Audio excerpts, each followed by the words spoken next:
ನಮಸ್ಕಾರ ವೀಕ್ಷಕರೇ, ರಿಪಬ್ಲಿಕ್ ಕನ್ನಡ ಪ್ರಸ್ತುತಪಡಿಸುವ ಬೀದರ್ ಲೋಕಸಭಾ ಕ್ಷೇತ್ರದ ಮೆಗಾ ಡಿಬೇಟ್ ಇವತ್ತು ಬೀದರ್ನಲ್ಲಿ. ಕಳೆದ ಬಾರಿ ಭಗವಂತ ಖೂಬಾ ಮತ್ತು ಈಶ್ವರ್ ಖಂಡ್ರೆ ಅವರ ನಡುವೆ ನಡೆದ ಹಣಾಹಣಿಯಲ್ಲಿ 1,16,842 ಮತಗಳ ಅಂತರದಲ್ಲಿ ಭಗವಂತ ಖೂಬಾ ಅವರು ಗೆಲುವನ್ನು ಸಾಧಿಸಿದರು.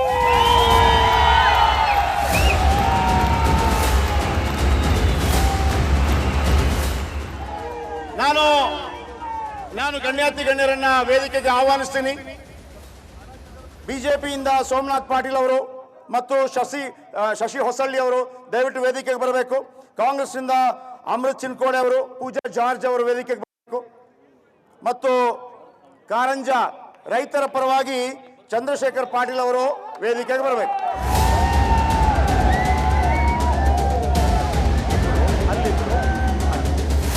ಚಂದ್ರಶೇಖರ್ ಪಾಟೀಲ್ ನಮಸ್ಕಾರ ವೀಕ್ಷಕರೇ, ಬೀದರ್ ಲೋಕಸಭಾ ಕ್ಷೇತ್ರದಲ್ಲಿ ಕಳೆದ ಬಾರಿ ಭಗವಂತ ಖೂಬಾ ಅವರು ಗೆಲುವಿನ ನಾಗಲೋಟ ಬೀರಿದ್ರು. ಈ ಬಾರಿ ಕೂಡ ಅವರಿಗೆ ಟಿಕೆಟ್ ಸಿಕ್ಕಿದೆ. ಆದರೆ ಟಿಕೆಟ್ ಸಿಕ್ಕುವಂಥ ಸಂದರ್ಭದಲ್ಲಿ ಬಿಜೆಪಿಯಲ್ಲಿ ಕೆಲವು ಏನೆಲ್ಲ ಆಯಿತು ಅನ್ನೋದು ಬೀದರ್ ಜನತೆಗೆ ಗೊತ್ತಿದೆ. ಈಗ ಮತ್ತೆ ಕೇಳ್ತಾ ಇದ್ದೀನಿ, ಸರ್, ಭಗವಂತ ಖೂಬಾ ಅವರಿಗೆ ಹತ್ತು ಕರೆದು ಟಿಕೆಟ್ ನೀಡಲಾಯ್ತಾ ಅಥವಾ ಅವರ ಅಭಿವೃದ್ಧಿ ಚೆನ್ನಾಗಿದೆ ಅನ್ನೋ ಕಾರಣಕ್ಕಾಗಿ ಟಿಕೆಟ್ ನೀಡಲಾಯ್ತಾ? ಯಾಕೆ ಈ ಪ್ರಶ್ನೆಯನ್ನು ಮೊದಲಿಗೆ ಕೇಳ್ತಾ ಇದ್ದೀನಿ ಅಂತಂದರೆ, ನಿಮ್ಮಲ್ಲಿ ನಡೆದಂಥ ಪದಾಧಿಕಾರಿಗಳ ಸಭೆಯಲ್ಲಿ 8ಕ್ಕೆ 8 ಕ್ಷೇತ್ರದ ನಾಯಕರುಗಳು ಭಗವಂತ ಖೂಬಾ ಅವರಿಗೆ ಬೇಡ ಅಂತ ಹೇಳಿದರು. ಮತ್ತೊಂದು ಕಡೆ ಮಾಜಿ ಸಚಿವರೊಬ್ಬರು ವಿಜಯೇಂದ್ರ ಅವರ ಕಾಲಿಗೆ ಬಿದ್ದುಬಿಟ್ರು. ಇಂಥ ಪರಿಸ್ಥಿತಿ ಯಾಕೆ ಬಂತು ಸರ್ ಬಿಜೆಪಿಗೆ? ಭಾರತೀಯ ಜನತಾ ಪಕ್ಷದಲ್ಲಿ ಆಂತರಿಕ ಪ್ರಜಾಪ್ರಭುತ್ವ ಅನ್ನೋದು ಬಹಳ ಗಟ್ಟಿಯಾಗಿದೆ. ನಡಿ ಈಗ ಶುರು ಮಾಡೋಣ.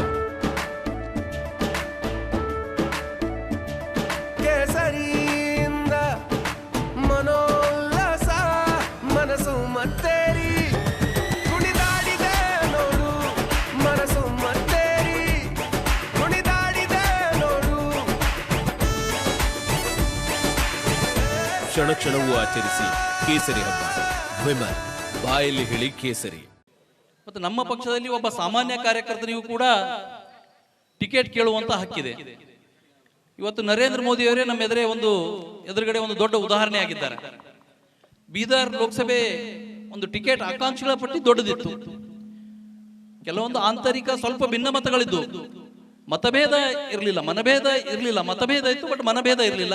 ಆದ್ರೆ ಒಂದ್ಸಲ ಪಾರ್ಟಿ ಟಿಕೆಟ್ ಅನೌನ್ಸ್ ಮಾಡಿದ ಮೇಲೆ ಎಲ್ಲರೂ ಕೂಡ ಒಂದಾಗಿ ಒಗ್ಗಟ್ಟಾಗಿ, ಕಳೆದ ಸಲ ತಾವು ಹೇಳಿದಂಗೆ 1,16,000 ಚಿಲ್ಲರೆ ಮತಗಳಿಂದ ಗೆದ್ದಿದ್ದೀವಿ. ಈ ಸಲ 3 ಲಕ್ಷಕ್ಕಿಂತ ಹೆಚ್ಚು ಮತಗಳ ಅಂತದಿಂದ ನಾವು ಗೆಲ್ತೀವಿ ಅನ್ನುವಂತ ಒಂದು ವಿಶ್ವಾಸ ಇದೆ.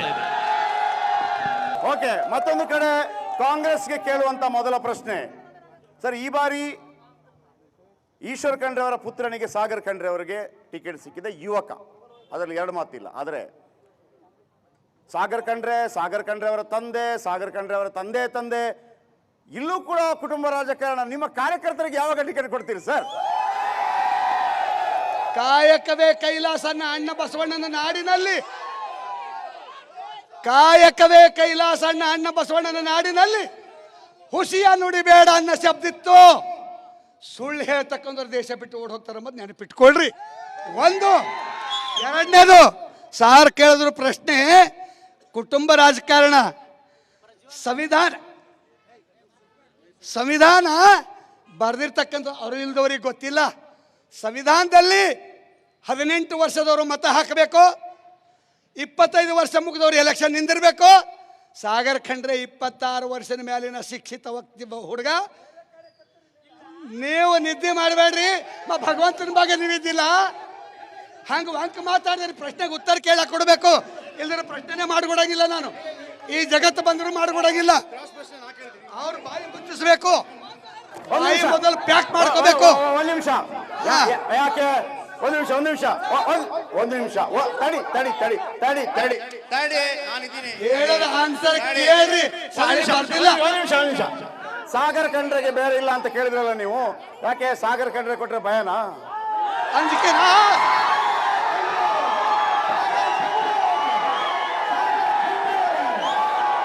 ದೇಶದ ಸಂವಿಧಾನ ಓದ್ಲಾರ್ದಂತ ಮೂರ್ಖರಿಗೆ ತಿಳಿಯಲ್ಲ. ಅದಕ್ಕೆ ವಯಸ್ಸು ಮುಖ್ಯ ಇಲ್ಲ, ಮನೆ ಮುಖ್ಯ ಇಲ್ಲ. ಸಂವಿಧಾನ ಪ್ರಕಾರ 26 ವರ್ಷದವರು ನಿಮಗೂ ತಾಕತ್ತಿದ್ರು, ನೀವು ನಿಂದಿರ್ಬೋದು. ದಮ್ಮಿಲ್ಲ ಅಂದ್ರೆ ನಿಂದ್ರವ್ರಿಗೆ ಪ್ರಶ್ನೆ ಇಲ್ಲ, ಮತ ಹಾಕದ್ರಲ್ಲಿ ಕೆಲಸದ ಮೇಲೆ ಕಾಯಕವೇ ಕೈಲಾಸ ಅಣ್ಣ ಬಸವಣ್ಣ ಹೇಳಿದಾರಲ್ಲ, ಆ ನಿಟ್ಟಿನಲ್ಲಿ ಬರ್ರಿ, ಕೆಲಸದ ಮೇಲೆ ಬರ್ರಿ. ಅದಕ್ಕೆ ಒಣ ಯಾವ ಗುಲಾಮ ನೀವೇ ನಾವು ಹಾ ಒಂದು ಪ್ರಶ್ನೆ ಕೇಳಿದಾರ, ಕೇಳ್ರಿ, ಆನ್ಸರ್ ಕೇಳ್ರಿ. ಗುಲಾಬಿ ಎದಕ್ಕಂತಾರ ಅಂತಂಬೋದು ಬಂದ್ ಮಾಡ್ಸಿರಿ ಸರ್, ಬಂದ್ ಮಾಡ್ಸಲ್ಲ, ಎದುರು ಬಂದು ಮಾತಾಡ್ತೀನಿ ನಾನು. ಅವ್ರು ಒಳಗೆ ಹೋಗಿ ಕುಂತ ಮಾತಾಡ್ತೇನೆ, ಅವ್ರು ಬಂದ್ ಮಾಡಬೇಕು. ಗುಲಾಬಿ ಯಾರಿಗಂತಾರ? ಜನರಿಗೆ ಬದುಕಲಾಗ ರೈತರ ಗ್ಯಾರಂಟಿ ಪಕ್ಷದ ಮುಖಾಂತರ ಕೊಡ್ತಾರ. ನೀವು ನಂಬರ್ ಗುಲಾಮ್ ಇದ್ರಿ, ಮೋದಿ ಹೆಂಗ್ ಗ್ಯಾರಂಟಿ ಇರ್ತದ್ರಿ? ಸರ್ಕಾರದ ಗ್ಯಾರಂಟಿ ಇರ್ತದ, ಸರ್ಕಾರದ ಗ್ಯಾರಂಟಿ ಗುಲಾಮ್ ನಂಬರ್ ನೀವು. ಯಾವ ಕಾರಣಕ್ಕೆ ಭಗವಂತ ಖೂಬಾ ಅವರಿಗೆ ಈ ಬಾರಿ ಕೂಡ ಟಿಕೆಟ್ ಕೊಡಬೇಕು? ನಾನು ಕೇಳೋದಿದ್ರೆ ಒಂದು 3 ಅದ್ಭುತವಾದಂತ ಕೆಲಸ ಬೀದರ್ಗೆ ಭಗವಂತ ಖೂಬಾ ಅವರು ಮಾಡಿದ್ರೆ 1, 2, 3 ಯಾವ್ದು ಹೇಳ್ಬೋದು ಸರ್? ಜಿಲ್ಲೆಯಲ್ಲಿ ಅದಕ್ಕೆ ಅವರು ಉತ್ತರ ಕೊಡ್ತಾರೆ. ಕಾಂಗ್ರೆಸ್ನ 65 ವರ್ಷದ ಭ್ರಷ್ಟ ಆಡಳಿತದಲ್ಲಿ, ಕಾಂಗ್ರೆಸ್ನ 65 ವರ್ಷದ ಭ್ರಷ್ಟ ಆಡಳಿತದಲ್ಲಿ ನಮ್ಮ ಜಿಲ್ಲೆ ಕಂಡಿದ್ದು ಕೇವಲ ಒಂದೇ ಒಂದು ರಾಷ್ಟ್ರೀಯ ಹೆದ್ದಾರಿ. ಇವತ್ತು ಬೀದರ್ ಜಿಲ್ಲೆಯಲ್ಲಿ 13 ರಾಷ್ಟ್ರೀಯ ಹೆದ್ದಾರಿಗಳು ಕೆಲಸ ನಡೀತಾ ಇದೆ, ಹೋಗ್ತಾ ಇದೆ. ಇವತ್ತು ಅದೇ ರಾಷ್ಟ್ರೀಯ ಹೆದ್ದಾರಿ ಮೇಲೆ ಈಶ್ವರ್ ಖಂಡ್ರೆ ಅವರು ಭಾಲ್ಕಿಗೆ ಹೋಗ್ತಾ ಇದ್ದಾರೆ, ಬೀದರ್ನಿಂದ ಔರಾದ್ಗೆ ಹೋಗ್ತಾ ಇದ್ದಾರೆ, ಬೀದರ್ನಿಂದ ಕಲಬುರಗಿಗೆ ಹೋಗ್ತಾ ಇದ್ದಾರೆ. ಎರಡನೇದು, ನಮ್ಮ ಜಿಲ್ಲೆಯಲ್ಲಿ ಭಗವಂತ ಖೂಬಾ ಅವರು ನವೀಕರಿಸಬಹುದಾದ ಇಂಧನ ಸಚಿವರಾಗಿ 13,000 ಕೋಟಿ ರೂಪಾಯಿ ಒಂದು ಸೋಲಾರ್ ಪಾರ್ಕ್ ಸ್ಯಾಂಕ್ಷನ್ ಮಾಡಿಸಿದ್ದಾರೆ. ಈ ಒಂದು ಪಾರ್ಕಿನ ಆರಂಭ ಆದ ನಂತರ ಈಗಾಗಲೇ ಔರಾದ್ ತಾಲೂಕಿನಲ್ಲಿ ಸ್ಥಳ ಕೂಡ ಗುರುತು ಮಾಡಲಾಗಿದೆ. ಈ ಒಂದು ಸೋಲಾರ್ ಪಾರ್ಕ್ ಪ್ರಾರಂಭ ಆದರೆ ಜಿಲ್ಲೆಯ 11,000 ಯುವಕರಿಗೆ ಉದ್ಯೋಗ ಅವಕಾಶ ಸಿಗ್ತದೆ. ಇದು ಭಗವಂತ ಖೂಬಾ ಅವರು ಮಾಡಿದಂತ ಎರಡನೇ ಸಾಧನೆ. ಮೂರನೇ ಸಾಧನೆ ಪಟ್ಟಿಗಳೇ ಇದೆ. ಮೂರನೇ ಸಾಧನೆ, ಇಡೀ ದೇಶದಲ್ಲಿ ಕೇವಲ 13 ಸೈನಿಕ ಶಾಲೆಗಳಿವೆ. ನಮ್ಮ ಕರ್ನಾಟಕದಲ್ಲಿ ಕೇವಲ 2 ಸೈನಿಕ ಶಾಲೆಗಳು ಈಗಿರೋದು. ಈ ಸಲ ಬೀದರ್ಗೆ ಸೈನಿಕ ಶಾಲೆ ಈಗಾಗಲೇ ಪ್ರಾರಂಭ ಆಗಿದೆ, ಅಡ್ಮಿಷನ್ ಆಗ್ತದೆ. BVB ಕಾಲೇಜಿನಲ್ಲಿ ಆ ಸೈನಿಕ ಶಾಲೆ ಕೂಡ ಪ್ರಾರಂಭ ಆಗಿದೆ. ಇದು ಭಗವಂತ ಖೂಬಾ ಅವರು ಮಾಡಿದಂತ ಸಾಧನೆ. ಇದಕ್ಕೆ ಬಿಟ್ಟು ತುಂಬಾ ಮಾಡಿದ್ದಾರೆ. ಓಕೆ, 3 ಆದ್ರೆ ಸರ್, ಈಗ ನೀವು ಬಂದೆ ನೀವು ಹೇಳಿದ್ರೆ ಒಂದು ಇಷ್ಟೆಲ್ಲ ಸಾಧನೆ ಮಾಡಿದ ನಂತರ ಕೂಡ ಇಷ್ಟೆಲ್ಲ ಸಾಧನೆ ಮಾಡಿದ ನಂತರ ಕೂಡ ನಿಮ್ಮ 8 ಕ್ಷೇತ್ರಗಳ ನಾಯಕರಿಗೆ ಇವರ ಸಾಧನೆ ಗೊತ್ತೇ ಆಗಿಲ್ವಾ? ಅವರಿಗೆ ಟಿಕೆಟ್ ಕೊಡಬೇಡಿ ಅಂತ ಯಾಕೆ ಹೇಳಿದ್ರು? 8 ಕ್ಷೇತ್ರದ ಶಾಸಕರು ಯಾರು ಖೂಬಾ ವಿರೋಧ ಮಾಡಿಲ್ಲ. ಕೇವಲ ಹೇಳ್ತೀನಿ ಕೇಳ್ರಿ, ಯಾರು ಖೂಬಾ ವಿರೋಧ ಮಾಡಿಲ್ಲ. 8 ಕ್ಷೇತ್ರದಿಂದ ಕಾರ್ಯಕರ್ತರು ಟಿಕೆಟ್ನ ಆಕಾಂಕ್ಷಿಗಳಾಗಿದ್ರು. ನಮ್ಮಲ್ಲಿ ಯಾರ್ದಾರ ಮಗ ಟಿಕೆಟ್ ಆಕಾಂಕ್ಷಿ ಆಗಿರಲಿಲ್ಲ. ಕಾಂಗ್ರೆಸ್ನಲ್ಲಿ ವ್ಯವಸ್ಥೆ ಹೆಂಗಿದೆ ಅಂದ್ರೆ, ಹಿಂದೆ ಅವ್ರ ರಾಜ್ಯದ ಅಧ್ಯಕ್ಷರು ಹೇಳಿದ್ರು, ನಮ್ಮ 13-15 ಜನ ಸಚಿವರಿಗೆ ನಾವು ಎಲೆಕ್ಷನ್ ನಿಂದಿರ್ತೀವಿ ಅಂತ ಹೇಳಿ. ಆದ್ರೆ ಆ ಸಚಿವರು ಚುನಾವಣೆ ಡಿಕ್ಲೇರ್ ಆಗೋದಕ್ಕಿಂತ ಮುಂಚೆನೆ ನಾವು ಸೋಲ್ತೀವಿ ಅಂತ ಮಾನಸಿಕವಾಗಿ ಒಪ್ಕೊಂಡು, ನಾವು ನಿಲ್ಲಂಗಿಲ್ಲ, ನಮ್ಮ ಮಕ್ಕಳಿಗೆ, ನಮ್ಮ ಮೊಮ್ಮಕ್ಕಳಿಗೆ, ನಮ್ಮ ಸೊಸೆಯಂದರಿಗೆ ಕೊಡ್ರಿ ಅಂತ 13 ಜನ ಮಿನಿಸ್ಟರ್ ಹೇಳಿದ್ದಾರೆ. ಭಾರತೀಯ ಜನತಾ ಬಂದೆ ಕಾಂಗ್ರೆಸ್ಗೆ ಒಂದು ಪ್ರಶ್ನೆ ಸರ್. ಭಗವಂತ ಖೂಬಾ ಅವರನ್ನ ಈಶ್ವರ ಖಂಡ್ರೆ ಅವರೇ ಸೋಲ್ಸಕ್ಕಾಗಿಲ್ಲ. ಇನ್ನು ಮಗ ಬಂದು ಸೋಲಿಸಿ ಬಿಡ್ತಾರಾ? ಬ್ರದರ್, ಬಹಳ ಚಲೋ ಕೇಳ್ರಿ ಸರ್. ಹೆಡ್ಡಿಂಗ್ ಏನಿದೆ ಇದು? ಕುರುಕ್ಷೇತ್ರ ಅರ್ಜುನ 3 ಲೋಕದ ಗಂಡ ಗಾಂಡೀವಿ. ಯಾರ ಕೈದಾಗ ಸೋತಾನ? ಬಬ್ರುವಾಹನ ಕೈದಲ್ಲಿ ಸೋತಾನ. ಸಾಗರ್ ಖಂಡ್ರೆ ಬಬ್ರುವಾಹನ. ಶ್ರೀರಾಮ ಲವಕುಶರ ಕೈಯಲ್ಲಿ ಸೋತದ. ಲವಕುಶ ಸಾಗರ್ ಖಂಡ್ರೆ. ಕುರುಕ್ಷೇತ್ರ ಬಹಳ ಚೆನ್ನಾಗಿ ಕೊಟ್ಟಿದ್ರಿ ಸರ್, ಥ್ಯಾಂಕ್ಸ್. ಯಾಕಂದ್ರೆ ಬಹಳ ಟೈಟಲ್ ಒಳ್ಳೇದು ಕೊಟ್ಟಿದ್ರಿ. ಕುರುಕ್ಷೇತ್ರದಲ್ಲಿ ಸೊಕ್ಕ ಬಂದಂತ ಅರ್ಜುನ ಸೋತಿದ್ದ. ಸರ್, ಒಂದು ಲೆಕ್ಕದಲ್ಲಿ ನಿಮ್ಮನ್ನ ಅವರು ಅಪ್ರಿಷಿಯೇಟ್ ಮಾಡಿದ್ದಾರೆ. ನೀವು ಪಾಂಡವರ ಕಡೆಯವರು ಅಂತ ಹೇಳಿದ್ದಾರೆ, ನೀವು ಅರ್ಜುನ ಕಡೆಯವರು, ಇದು ಯಾವಾಗಲೂ ಇದೆ. ನಾವು ನೀವು ಅರ್ಜುನ ಅಂತ ಹೇಳಿದ್ದಾರೆ. ಸೊ ಇದಕ್ಕೆ ಆದರೆ ಆದರೆ ಆದರೆ ಯುವಕನ ವಿಚಾರಕ್ಕೆ ಬಬ್ರುವನ ಕೈಯಿಂದ ಅಪ್ಪನಾದವನು ಕೂಡ ಸೋತಿದ್ದಾನೆ ಅಂತ ಉತ್ತರ ಏನು? ಪ್ರಜಾಪ್ರಭುತ್ವದಲ್ಲಿ ಸೋಲು ಗೆಲುವು ಎರಡೂ ಸಮಾನವಾಗಿ ಸ್ವೀಕಾರ ಮಾಡಬೇಕು, ಅದರಲ್ಲಿ ಎರಡು ಮಾತಿಲ್ಲ. ಆದರೆ ಪ್ರಜಾಪ್ರಭುತ್ವ ವ್ಯವಸ್ಥೆ ನಮ್ಮ ದೇಶಕ್ಕೆ ಬಂದಿದೆ ಯಾಕೆ ಅಂದ್ರೆ ಹಿಂದೆ ರಾಜ ವ್ಯವಸ್ಥೆ ಇತ್ತು, ನಾವು ಬ್ಯಾಡ ಅಂದಿವಿ. ಇಲ್ಲದ್ರೆ ನಿಜಾಮ್ನೇ ತುಂಬಾ ಚೆನ್ನಾಗಿ ಕೆಲಸ ಮಾಡಿದನು, ಅವನನ್ನೇ ಮುಂದುವರಿಸಬಹುದಿತ್ತು. ಆದ್ರೆ ನಿಜಾಮ್ ಇದ್ರೆ ಇವತ್ತು ನಿಜಾಮನ ಮಗನೇ ರಾಜ ಆಗಿರ್ತದನು. ನಮಗೆ ಅವನ ಮಗ ರಾಜ ಆಗಬೇಕಾಗಿಲ್ಲ ಅಂತ ಅಂಬೇಡ್ಕರ್ ಅವರು ಪ್ರಜೆಗಳಿಂದ ಪ್ರಜಾಪ್ರಭುತ್ವ ಆಗಬೇಕು ಅಂತ ಹೇಳಿ ಇವತ್ತ ಪ್ರಜಾಪ್ರಭುತ್ವ ವ್ಯವಸ್ಥೆಯಲ್ಲಿ ಕುಟುಂಬ ರಾಜಕಾರಣಕ್ಕೆ ಹೆಚ್ಚಿನ ಒತ್ತು ಇರಬಾರ್ದು ಅಂತ ಹೇಳಿದೆ. ಅದಕ್ಕಾಗಿ ನೀವು ಹೇಳಿದಂಗೆ ಕಳೆದ ಸಲ ಈಶ್ವರ್ ಖಂಡ್ರೆ ಅವರೇ ಅಭ್ಯರ್ಥಿಯಾಗಿದ್ದಾಗ ನಾವು 1,16,000 ಮತಗಳನ್ನು ಗೆದ್ದಿದ್ದೀವಿ.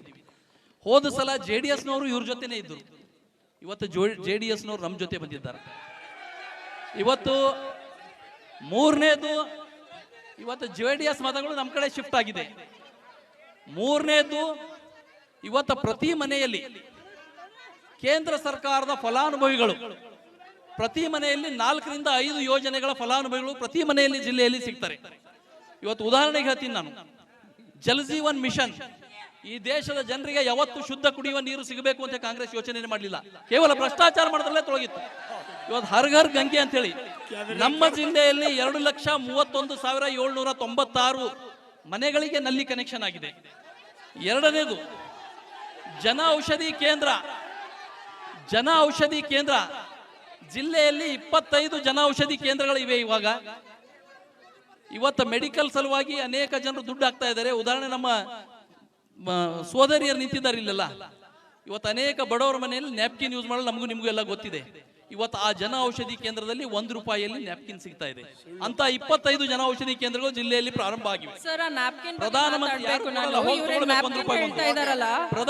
ಕಿಸಾನ್ ಸಮ್ಮಾನ್ ಯೋಜನೆಯಲ್ಲಿ 2,50,000 ಜನರಿಗೆ ಪ್ರಧಾನಮಂತ್ರಿ ಕಿಸಾನ್ ಸಮ್ಮಾನ್ ನಿಧಿ ಯೋಜನೆಯಲ್ಲಿ ನಮ್ಮ ಜಿಲ್ಲೆಯ 2,50,556 ರೈತರಿಗೆ ನೇರವಾಗಿ 6,000 ಅವ್ರ ಅಕೌಂಟ್ ಅಲ್ಲಿ ನೇರವಾಗಿ ಡಿಬಿಟಿ ಬರ್ತಾ ಇದೆ. ಹೇಳಿದ್ರೆ ಇನ್ನೊಂದ್ಸಲ ಹೇಳಿ. ಹೇಗಿದೆ ಕೊಟ್ಟೆ ನಾನು ಅದಕ್ಕಿಂತ ಮೊದಲು ನಾನು ಪ್ರಶ್ನೆಗೆ ಬರ್ತೇನೆ. ಈಗ ಹೇಳಿ ಮೇಡಮ್, ಈಗ ಅವರು ಹೇಳಿದ್ದಾರೆ ನಮ್ಮ ಅಭಿವೃದ್ಧಿ ಕಾರ್ಯಗಳು ಇಷ್ಟೆಲ್ಲ ಆಗಿದೆ. ನೀವು ಇಲ್ಲಿ ಬೀದರ್ನಲ್ಲಿ ಕೂಡ 2 ಸಚಿವರುಗಳಿದ್ದಾರೆ. ಯಾವ ಕಾರಣಕ್ಕಾಗಿ ಕಾಂಗ್ರೆಸ್ ಓಟ್ ಹಾಕಬೇಕು? ಕಾಂಗ್ರೆಸ್ ಯಾಕೆ ಗೆಲ್ಬೇಕಿಲ್ಲ? ಸರ್, ಫಸ್ಟ್ ಅವ್ರ ಮಾತಿಗೆ ಹೇಳ್ತೀನಿ. ಅವ್ರೇನು ಹೇಳ್ತಾರೆ ಅದೇ ಮಾತಿಗೆ ಹೇಳ್ತೀನಿ. ಸ್ಯಾನಿಟರಿ ನ್ಯಾಪ್ಕಿನ್ಸ್ ಬಗ್ಗೆ ಮಾತಾಡಿದ್ರು. ಸ್ಯಾನಿಟರಿ ನ್ಯಾಪ್ಕಿನ್ಸ್ಗೆ 1 ರೂಪಾಯಿಗೆ ನಾವು ಕೊಡ್ತೀವಿ ಅಂತ ಗವರ್ಮೆಂಟ್ ಹಾಸ್ಪಿಟಲ್ ಅಂದ್ರು. But what about sanitary napkins that are sold in the market? 1 ರೂಪಾಯಿಗೆ ನಾವು ಗವರ್ಮೆಂಟ್ ಹಾಸ್ಪಿಟಲ್ಸ್ ಅಲ್ಲಿ ಮಾರ್ತೀವಿ ಅದೆಲ್ಲ ಅಂತಾರೆ. ಅಷ್ಟು ಕಾಳಜಿ ಇದ್ರೆ ಸ್ಯಾನಿಟರಿ ನ್ಯಾಪ್ಕಿನ್ಸ್ ಮೇಲೆ why does it have the highest percent of GST? 18% GST ನೀವು ಸ್ಯಾನಿಟರಿ ನ್ಯಾಪ್ಕಿನ್ಸ್ ಮೇಲೆ ಹಾಕಿದ್ರೆ ಬಾಕಿಯವರೆಲ್ಲ ಏನ್ ಮಾಡ್ಬೇಕು? ಎಲ್ಲರೂ ಗವರ್ಮೆಂಟ್ ಹಾಸ್ಪಿಟಲ್ ಅಲ್ಲಿ ತಗೊಳಕ್ ಆಗಲ್ಲ. ಅಷ್ಟು ಉಟೋಪಿಯನ್ ನಮ್ಮ ಸೊಸೈಟಿ ಇಲ್ಲ. So sanitary napkin basic need ಇದೆ. ಮಹಿಳಾ ಶಕ್ತಿ ಬಗ್ಗೆ ಮಾತಾಡ್ತಾರೆ. 18% GST ನೀವು ಸ್ಯಾನಿಟರಿ ನ್ಯಾಪ್ಕಿನ್ ಮೇಲೆ ಹೇಗೆ ಲಾಗು ಮಾಡ್ತೀರಿ? ಅದ್ರ ಬಗ್ಗೆ ನೀವು ನನಗೆ ತಿಳಿಸ್ಬಿಟ್ಟು ಹೇಳ್ಬಿಡಿ. ಕಾರಂಜ ರೈತರ ಬಗ್ಗೆ ಮಾತಾಡ್ತಾ ಇದ್ದೀನಿ, ದಯವಿಟ್ಟು ಸೈಲೆಂಟ್ ಆಗಿರ್ಬೇಕು. ಸರ್, ಒಂದೇಳಿ ಬಿಜೆಪಿನ, ಕಾಂಗ್ರೆಸ್, ಭಗವಂತ ಖೂಬಾ ಅವರ, ಈಶ್ವರ್ ಖಂಡ್ರೆ ಅವರ, ಕಾರಂಜ ಸಂತ್ರಸ್ತರು ಕಳೆದ 2.5 ವರ್ಷಗಳಿಂದ ಅಹೋರಾತ್ರಿ ಧರಣಿ ಮಾಡ್ತಾ ಇದ್ದಾರೆ. ನಿಮ್ಮ ಬಳಿಗೆ ಬಂದವರು ಕೇವಲ ನಾಟಕ ಮಾಡ್ಕೊಂಡು ಬಂದ್ರೋ ಅಥವಾ ನಿಜವಾಗ್ಲೂ ಆ ಸಮಸ್ಯೆಯನ್ನು ಪರಿಹಾರ ಮಾಡೋದಕ್ಕೆ ಇವರಿಗೆ ಇಚ್ಛಾಶಕ್ತಿ ಇದೆಯೋ? ಇವಾಗ ನಾವು 1/7/2022 ಅಹೋರಾತ್ರಿ ಧರಣಿ ಸ್ಟಾರ್ಟ್ ಮಾಡಿದೆವು ಪಾದಯಾತ್ರೆ ಮುಖಾಂತರ. ಬಂದ ತಕ್ಷಣ ಇವತ್ತು ಹೋರಾಟ ಏನದ, ಇವತ್ತು ಸ್ಪಂದನೆ ಒಳಗೆ BJP ಸರ್ಕಾರದಾಗ BJP ಸರ್ಕಾರ ಇವತ್ತು ನಾವು ಅಣ್ಣತಮ್ಮರಿಗೆ ಇಲ್ಲಿಲ್ಲ. ನಾವು ಕಾಂಗ್ರೆಸ್ BJP ಯಾರ್ದು ಹೇಳತ್ತಿಲ್ಲ. ನಮ್ಮ ಸಮಸ್ಯೆಗೆ ನಾವು ಇಲ್ಲ ಹೇಳತ್ತಿಲ್ಲ. ನಾವು ಕಾರಂಜ ವಿಷಯ ಹೇಳತ್ತಿಲ್ಲ. ಮೇಲವ ಕಾರಂಜ ಧರಣಿ ಕುಂತಿದ್ದೆವು. ನಾವೇನು ಇದಿಲ್ಲ. ನಿಮ್ಗೆ ಎಲ್ಲರಿಗೂ ನಾವು ಕೈ ಮುಗಿದು ಹೇಳ್ತೇವೆ. ಎಲ್ಲರೂ ನೀರು ಕುಡ್ಲೇತೀರಿ. ನಮ್ಮ ನೀರು ಎಲ್ಲ ಕಾರಂಜ ಭೂಮಿ ಕಳ್ಕೊಂಡವ್ರದು. ಇವತ್ತೆಲ್ಲ ಕಾರ್ಯಕರ್ತರು ಇದ್ದೀರಿ, ನೀವೆಲ್ಲ ರೈತರು ಇದ್ದೀರಿ, ರೈತರ ಮಕ್ಕಳೇ ಇದ್ದೀರಿ. ನೀವು ಸ್ವಲ್ಪ ಅರ್ಥ ಮಾಡ್ಕೊರಿ ನೀವು. ಯಾಕಂದ್ರೆ ಇವತ್ತು ಭೂಮಿ ಕಳ್ಕೊಂಡು ಗೊತ್ತಾ ಬೀದಿ ಪಾಲಾಗ್ಯಾರ. ಓಡ ದಯಮಾಡಿ ಸ್ವಲ್ಪ ಶಾಂತಿ ದಯಮಾಡಿ ಇವತ್ತು ಡಿಬೇಟ್ ಅದ ಗೊತ್ತಲ್ಲ. ನಮ್ಮ ಏನು ಕನ್ನಡ ಮೀಡಿಯಾ ಏನು ಬೀದರ್ ಜಿಲ್ಲೆಗೆ ಬಂದಾರ ಅವ್ರಿಗೆ ಅಭಿನಂದನೆ ಸಲ್ಲಿಸ್ತೇವೆ. ಈ ಬೀದರ್ ಜ್ವಲಂತ ಸಮಸ್ಯೆಗಳೇನವ, ಈ ಜ್ವಲಂತ ಸಮಸ್ಯೆಗಳು ಯಾವ ರೀತಿ ಪರಿಹಾರ ಆಗಬೇಕು ಅದಕ್ಕೆ ಸರ್ ಕಾರಂಜ ಸಮಸ್ಯೆಗೆ ಬಿಜೆಪಿ ನೀವು ಕಾಂಗ್ರೆಸ್ನ ಕೊಡುಗೆ ಏನು ಸರ್? ಕಾರಂಜ ಬಂದೆ ಏನ್ ಮಾಡಿದಿರಿ ನೀವು? 5 ವರ್ಷಗಳಲ್ಲಿ ಸರ್ಕಾರ ಯಾರ್ದಿತ್ತು? ಕರ್ನಾಟಕದಲ್ಲಿ ಕಾಂಗ್ರೆಸ್ ಬಂದು 10 ತಿಂಗಳಾಯ್ತು. 5 ವರ್ಷ ಯಾರ ಸರ್ಕಾರ ಇತ್ತು? ನಾಚಿಕೆ ಬರ್ಬೇಕಲ್ಲ. ಮ್ಯಾಲ ಸರ್ಕಾರ ಬಿಜೆಪಿ, ಕೆಳಗೆ ಬಿಜೆಪಿ. ಇವ್ರ ಲೆಕ್ಕ ನೋಡಿಲ್ಲ ಅಂದ್ರೆ ನಾಚಿಕೆ ಬಿಜೆಪಿಗೆ ಆಗಬೇಕು. 5 ವರ್ಷ ಡಬಲ್ ಇಂಜನ್ ಪುಸ್ ಮಾಡಿರಿ, ಯಾಕೆ ಹುಡುಕಿಲ್ಲ? 10 ತಿಂಗಳು ಕಾಂಗ್ರೆಸ್ ಆಗ್ಯದ. 60 ವರ್ಷ ಡಬಲ್ ಇಂಜನ್ ಇತ್ತಲ್ಲ, ಅವಾಗ ಏನ್ ಕಿತ್ತರಿ ಹಾಕಿರಿ? ಅದು ಯೋಜನೆ 60 ವರ್ಷ ಡಬಲ್ ಇಂಜನ್ ಇದ್ದಾಗ ಏನ್ ಮಾಡಿರಿ? ಅದು ಹೇಳಿ. ಕಾರಂಜ ಯೋಜನೆ 5 ವರ್ಷ ಕತೆ ಹೇಳ್ಬೇಡ್ರಿ. ಸರ್ 60 ವರ್ಷ ಡಬಲ್ ಇಂಜಿನ್ ಬಗ್ಗೆ ಇಡೀ ಜಿಲ್ಲೆ ಲೂಟಿ ಹೊಡೆದು ಆಸ್ತಿ ಖರೀದಿ ಮಾಡಿರಿ. ಇಡೀ ಜಿಲ್ಲೆ ಲೂಟಿ ಹೊಡೆದು ಆಸ್ತಿ ಖರೀದಿ ಮಾಡಿರಿ. 60 ವರ್ಷದ ಜಿಲ್ಲಾ ಲೂಟಿ ಮಾಡಿ ಕಂಪೌಂಡ್ಗಳು ಕಟ್ಕೊಂಡಿರಿ, 2 ಫ್ಯಾಕ್ಟ್ರಿಗಳು ಕಟ್ಕೊಂಡಿರಿ. ನೀವು ಲೂಟಿ ಮಾಡಿರಿ ಅನ್ನುವಂತ ಜನರಿಗೆ ಗೊತ್ತದ.